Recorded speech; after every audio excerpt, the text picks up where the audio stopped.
Are you having a hard time moving forward towards what you really want? Do you find yourself sabotaging your goals, dreams, or secret desires? Are you putting off what can be done today for someday in the future? Maybe you want to grow and change into the next version of yourself, but you just can't seem to figure out how to do it or how to stick with it. In this video, I am going to share a personal story with you about change, the change that is required within us before we can experience it in our outer world. I call this change self-concept work. So, my name is Danica, and I am a certified Wayfinder coach, an ICF accredited coach, and I specialize in helping women just like you find your voice, know your value, and trust yourself and your vision above all else. So, if you are new to my channel, welcome. I am so glad you are here. So, let's get right into it. So many years ago, I was at the start of my career as a flight attendant. I had big dreams of like doing all these fabulous solo trips all over the world. But mind you, I had never taken a solo trip over any ocean back then.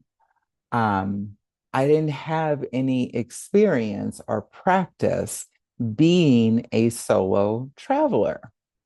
I didn't know what that felt like. And I definitely didn't know anything about self concept work back then. All I knew is I wanted to go to Maui. And I was determined to make that happen as soon as possible.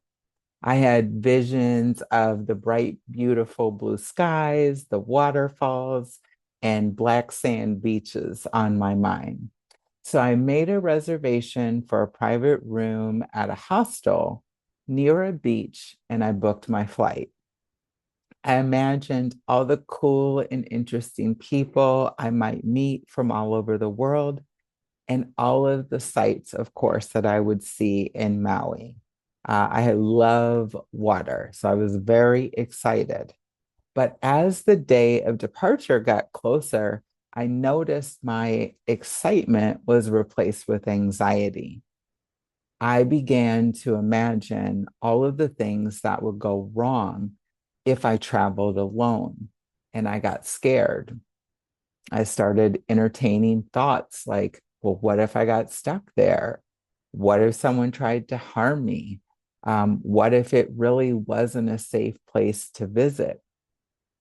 And eventually, all of these questions and concerns started to convince me it wasn't a good idea for me to travel alone to Hawaii, that this was something I should postpone and rethink and, consider my safety.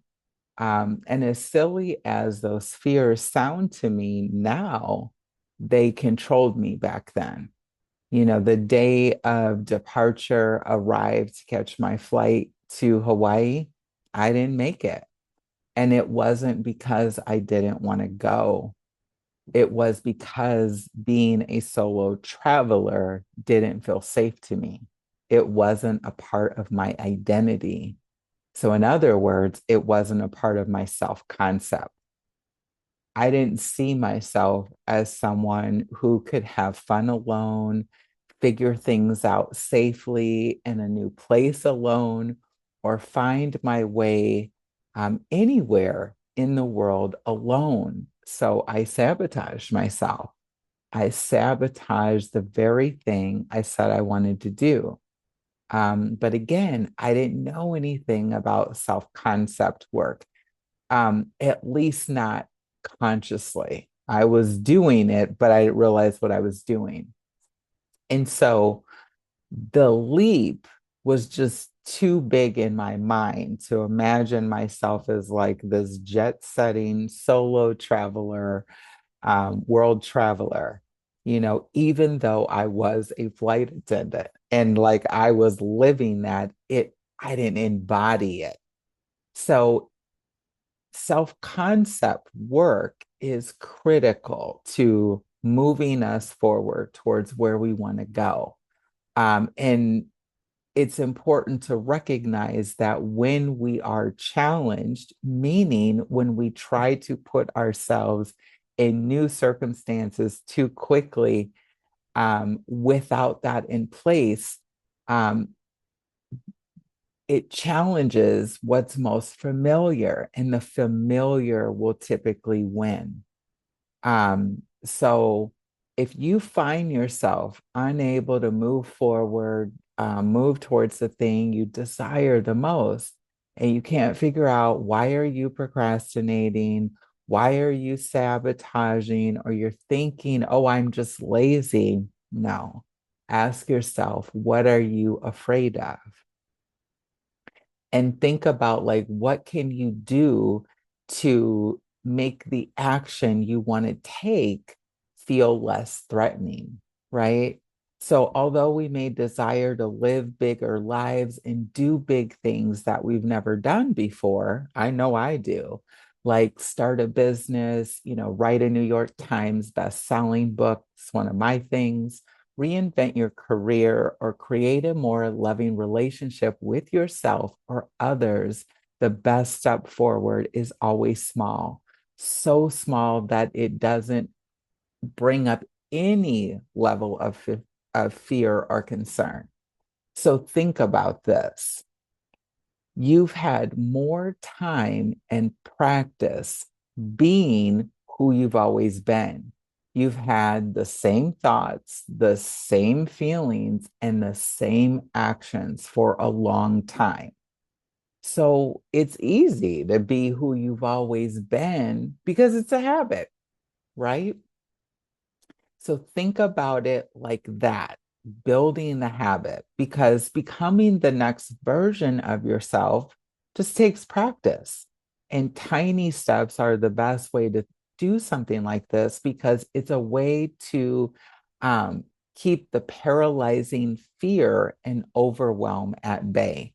So, like in my case, as I said before, I became or embodied the identity of a solo traveler through repetition.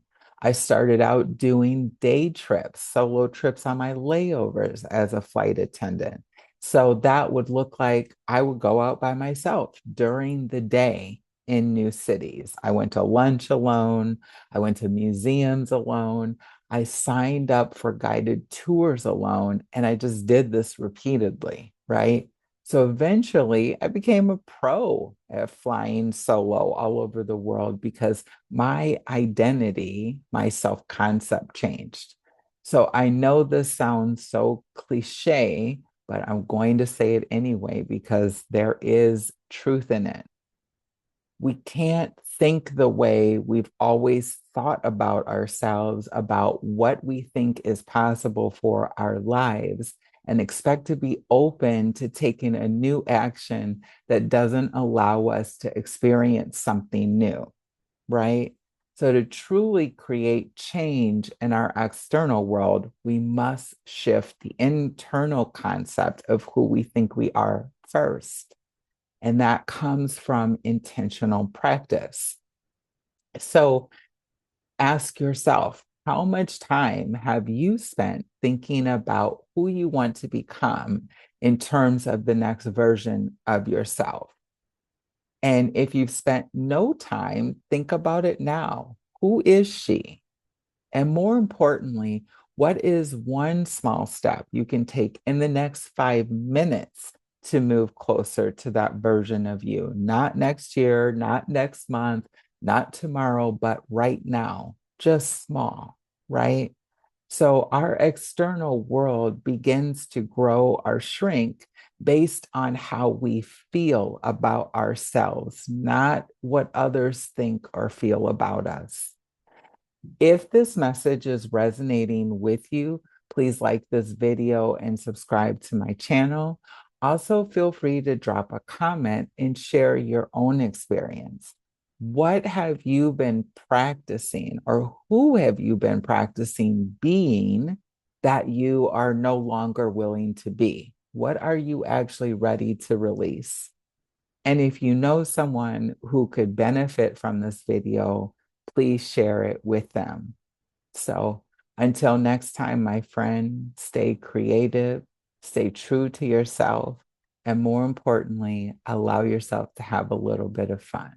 See you next time.